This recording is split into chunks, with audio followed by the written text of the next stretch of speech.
Assalamualaikum warahmatullahi wabarakatuh. Hello everyone, my name is Taifatun Nurhawa, a third semester student from the Faculty of Law. I would like to present my second assessment about democracy. This descriptive text given by Mr. Aji. Hello Mr. Aji. I hope Mr. Aji will access my work fairly and recognize the effort I have put into collecting this text. Thank you and happy watching. Democracy. What is democracy? The word democracy comes from the Greek word demos, meaning people, and kratos, meaning power. So democracy can be thought of as power of the people, a way of governing which depends on the will of the people. There are so many different models of democratic government around the world that it is sometimes easier to understand the idea of democracy. In terms of what it definitely is not, democracy then is not autocracy or dictatorship, where one person rules, and it is not oligarchy, where a small segment of society rules. Properly understood, democracy should not even be rule of majority. If that means that minorities' interests are ignored completely, a democracy, at least in theory, is government on behalf of all the people according to their will. Why democracy? The idea of democracy derives its moral strength and popular appeal from two principles. One, individual autonomy. The idea that no one should be subject to rules which have been imposed by others. People should be able to control their own lives within reason. Two, equality. The idea that everyone should have the same opportunity to influence the decisions that affect people in society. These principles are intuitively appealing, and they help to explain why democracy is so popular. Of course, we feel it is fair that we should have as much chance as anyone else to decide on common rules. The problem arises when we consider how the principles can be put into practice, because we need mechanism for deciding how to address conflicting views. Because it offers a simple mechanism, democracy tends to be rule of the majority. But rule of the majority can mean that some people's interests are never represented.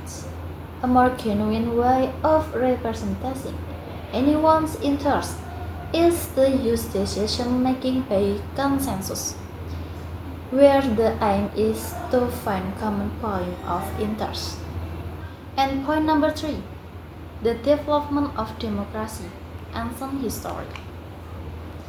The ancient Greeks are credited with creating the very first democracy, although there were almost certainly earlier examples of primitive democracy in other parts in the world. The Greek model was established in the 50th century BC in the city of Athens. Among a sea of autocracy and oligarchies, which were a normal form of government at the time, Athenian democracy started out. However, compared to how we understand democracy today, the Athenian model had two important differences. One, there was a form of direct democracy. In other words, instead of election representatives to govern on the people's behalf, the people themselves meet, discuss questions of government, and then implement policy.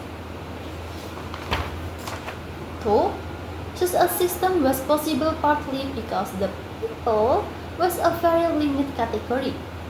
Those who could participate directly were a small part of the population, since women, self-aliens, and of course children were excluded.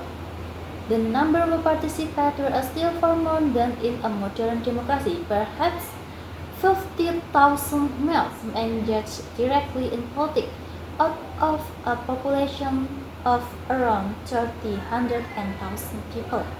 Point number 4. Democracy in the modern world. Today, there are many different forms of democracy as there are democratic nations in the world. No two systems are exactly the same and no one system can be taken as a model. There are presidential and parliamentary democracies. Democracies that are federal or unitary. Democracies that use a proportional voting system and ones that use a majoritarian system. Democracies which are also monarchies and so on. One thing that unites modern system of democracy and which also discusses them from the ancient model in the use of representative of the people instead of taking part directly in lawmaking. Modern democracies use election to select representatives who are sent by the people to govern on their behalf. Such a system is known as representative democracy.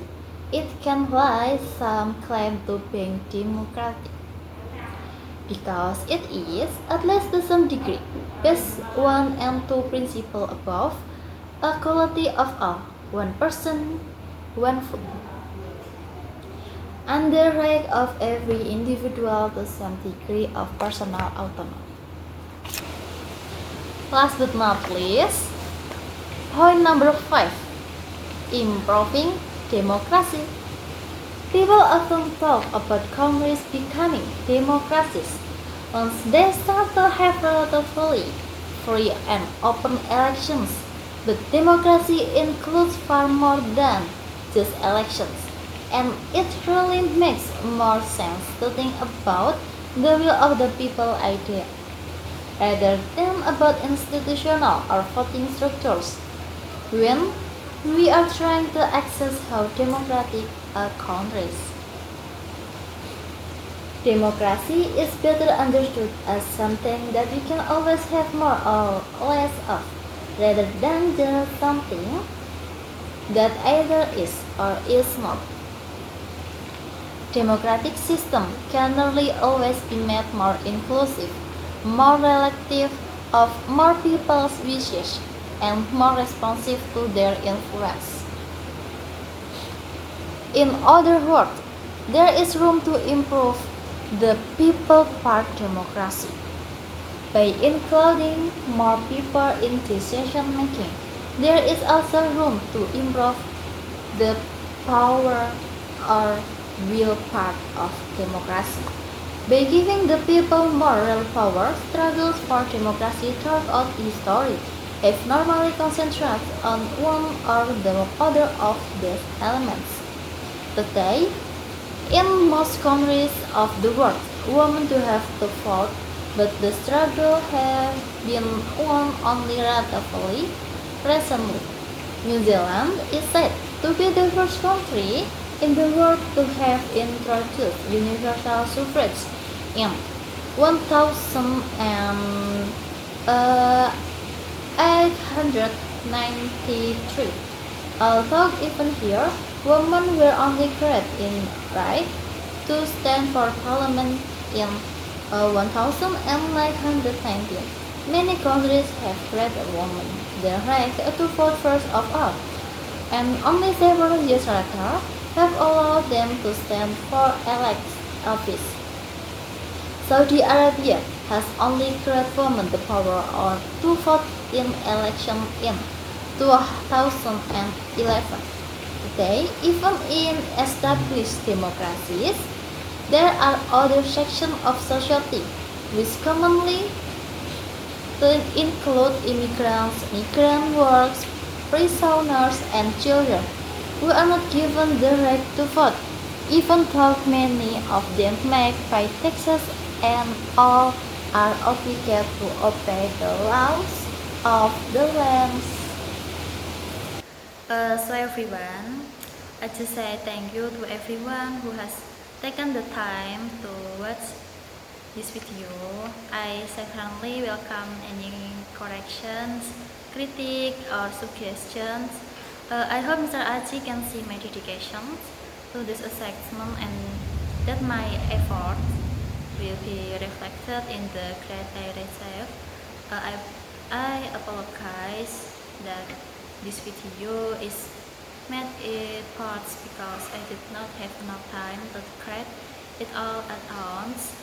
I also want to say thank you so much, very so much, and apologize if my presentation or the text I read has many mistakes. If my pronunciations is wrong, I'm sorry. I'm still in the learning stage. So thank you and assalamualaikum warahmatullahi wabarakatuh.